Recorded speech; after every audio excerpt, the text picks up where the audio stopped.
welcome to my channel. Subscribe, listen, and enjoy my stories every day. The sun was unusually bright that day, casting long shadows across the hardwood floors of our bedroom as I shuffled about, trying to bring some semblance of order to the chaos of our daily lives.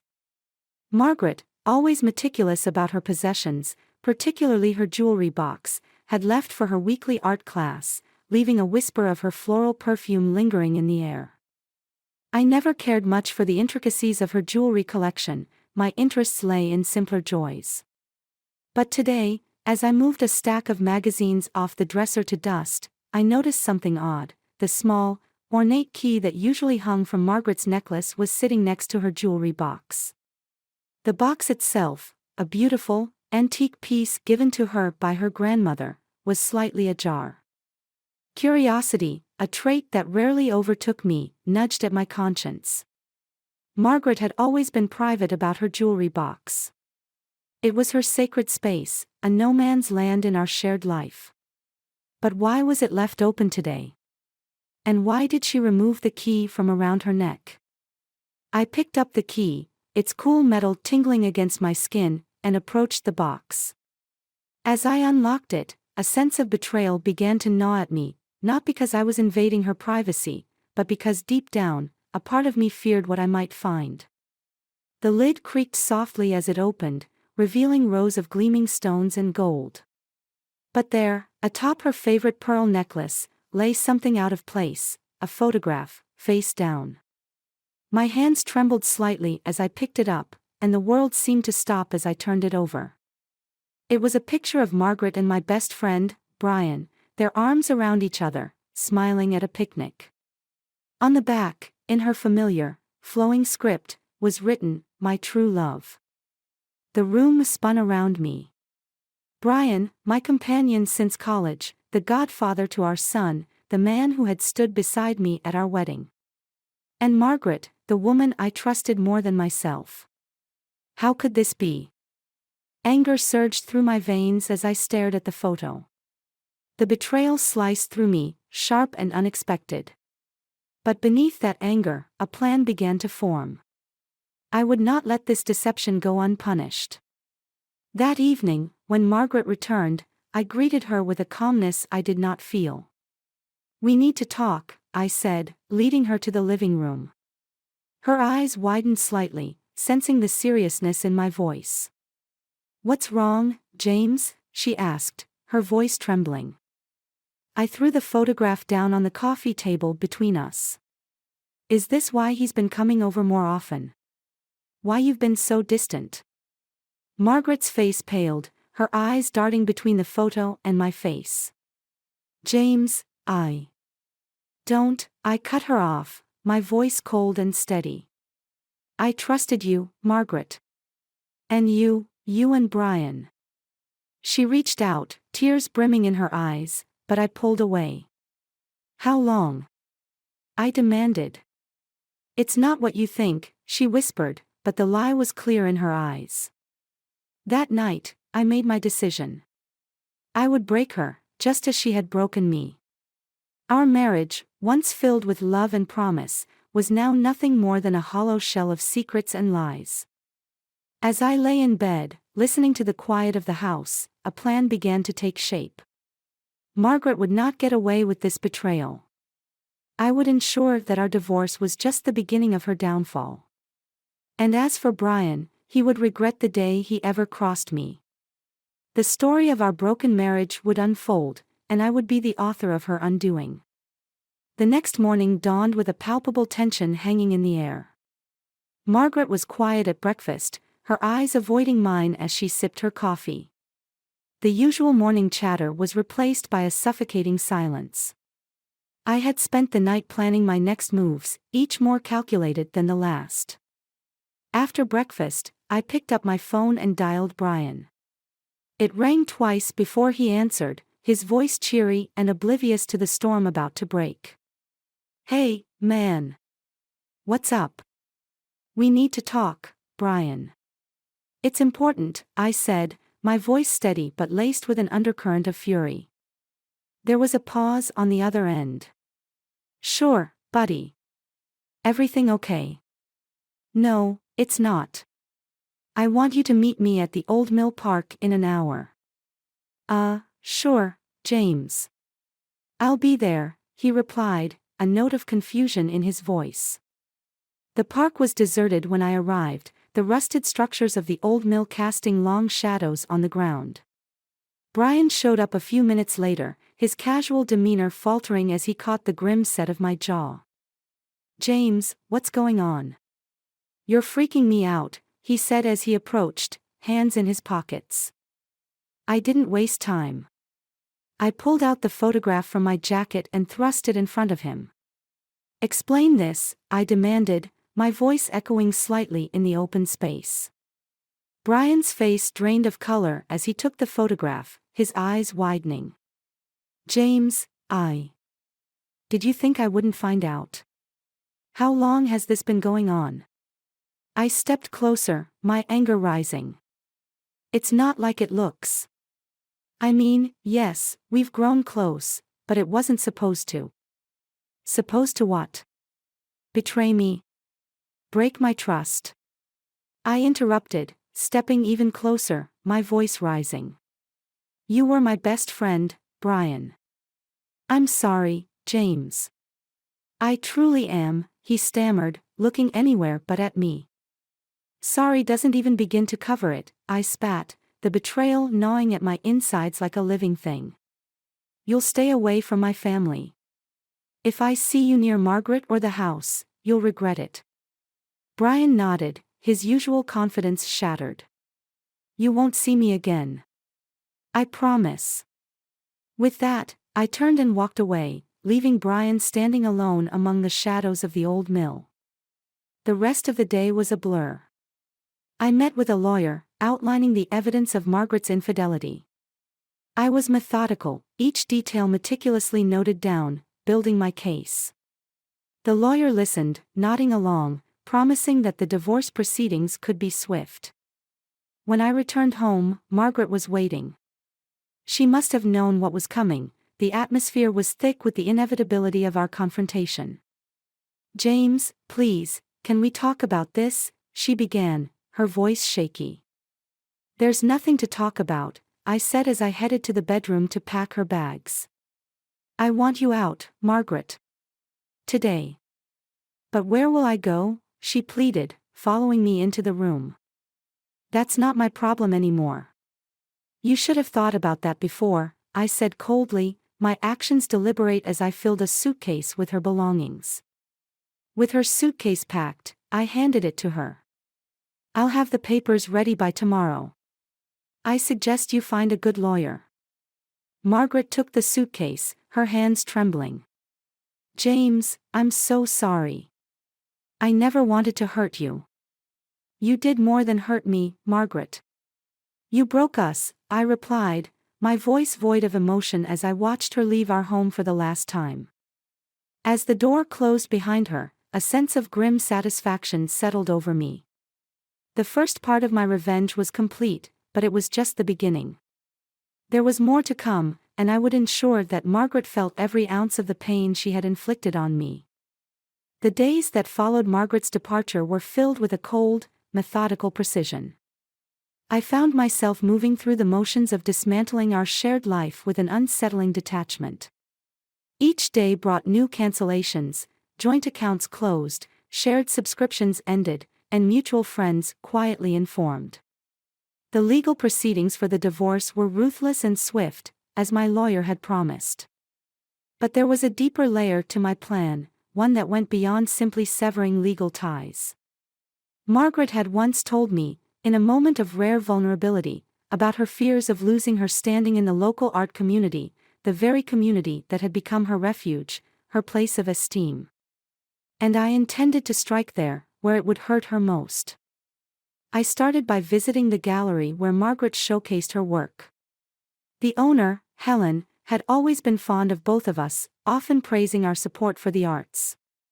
She greeted me with a warm smile that faltered when she saw the sternness in my face.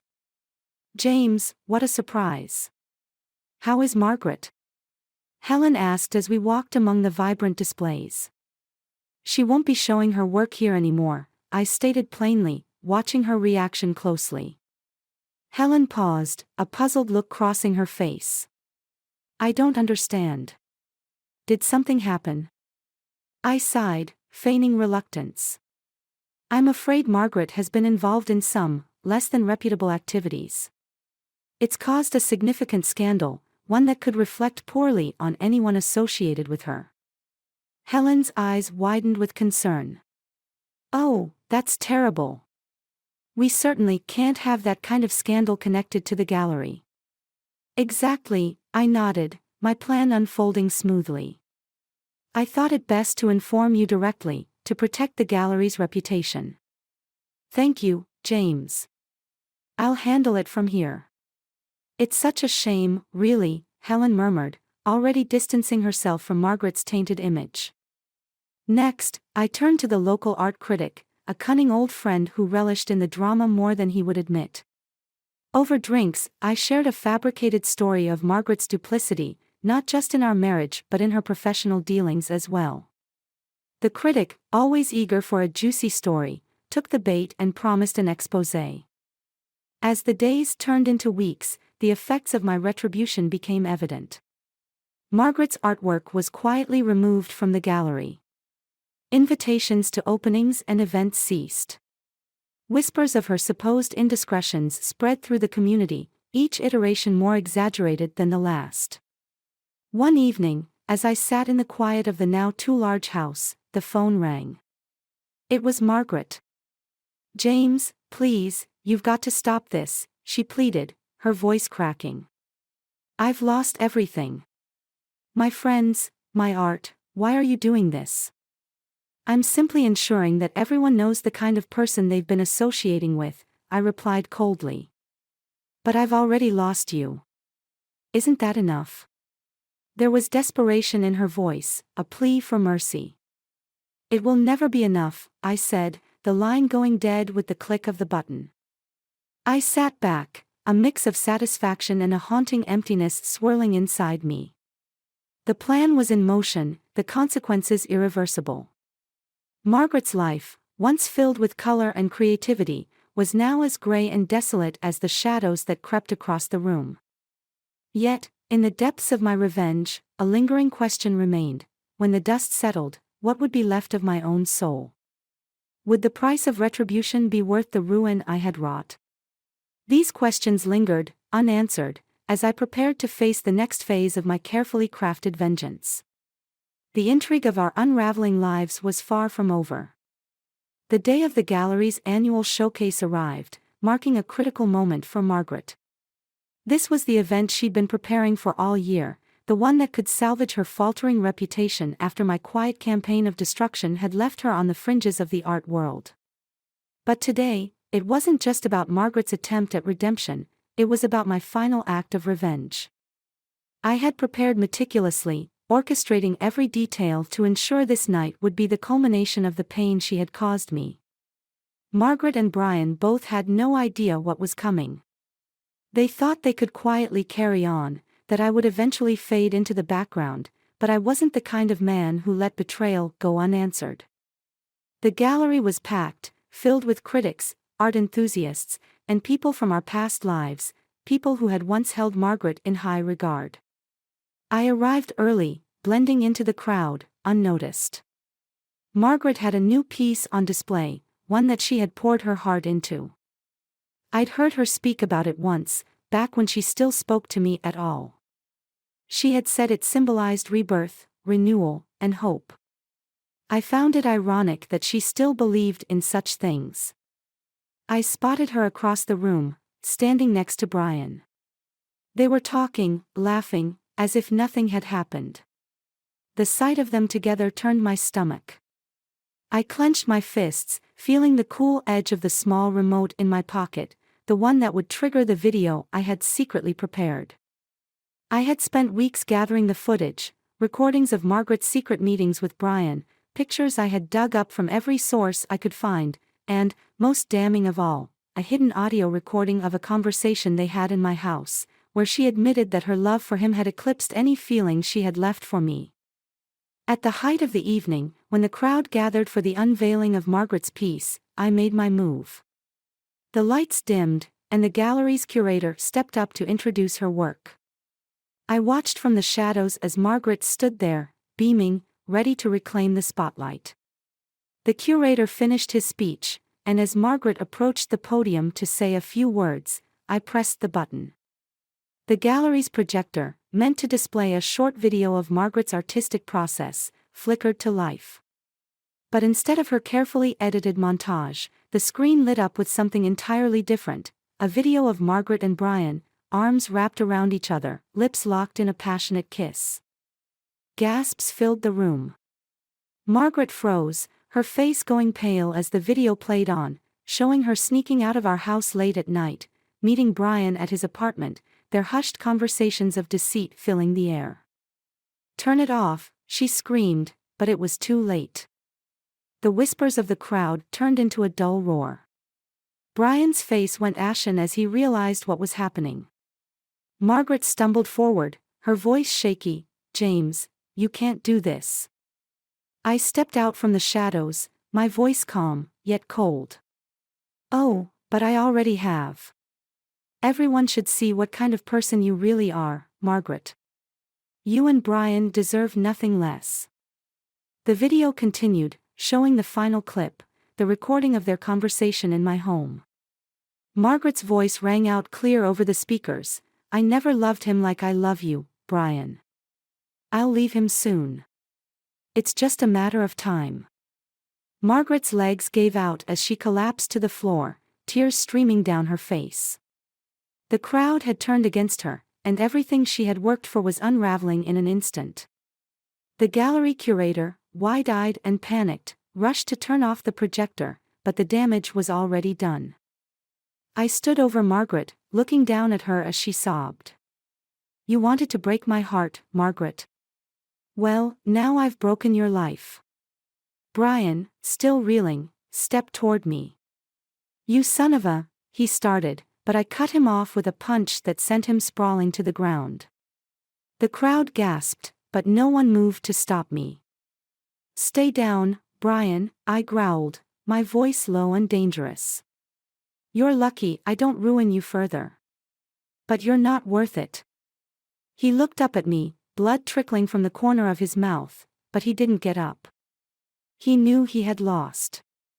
Margaret tried to crawl toward me, reaching out as if to beg for forgiveness. "James, please. I didn't mean for it to happen like this." I looked down at her with nothing but contempt. "You didn't mean for me to find out, you mean. But now you've lost everything. I hope it was worth it." I turned and walked out of the gallery, leaving behind the chaos I had created. The echoes of Margaret's sobs and the murmurs of the crowd faded as I stepped into the cool night air. For a moment, I felt nothing, no satisfaction, no relief, just a hollow emptiness. The revenge I had so carefully planned, the destruction of the woman who had betrayed me, had played out exactly as I intended. But instead of feeling triumphant, I was left with the bitter aftertaste of loss. I had ruined her, yes. But in doing so, I had also ruined the man I once was. In the end, there was no winner in our battle of betrayal and retribution. Margaret had lost her career, her dignity, and her lover in one night. Brian, too, was cast aside, his reputation in tatters. And well, I was free of them both, but at what cost? As I walked away, the realization settled in, we were all broken now, shards of a life that could never be pieced back together. The hatred we shared for one another was the only thing we had left, but it was a bond forged in betrayal, one that would sever us forever. And so, I parted from them both, never to see them again, carrying with me the weight of revenge and the hollow victory of a life shattered by deceit.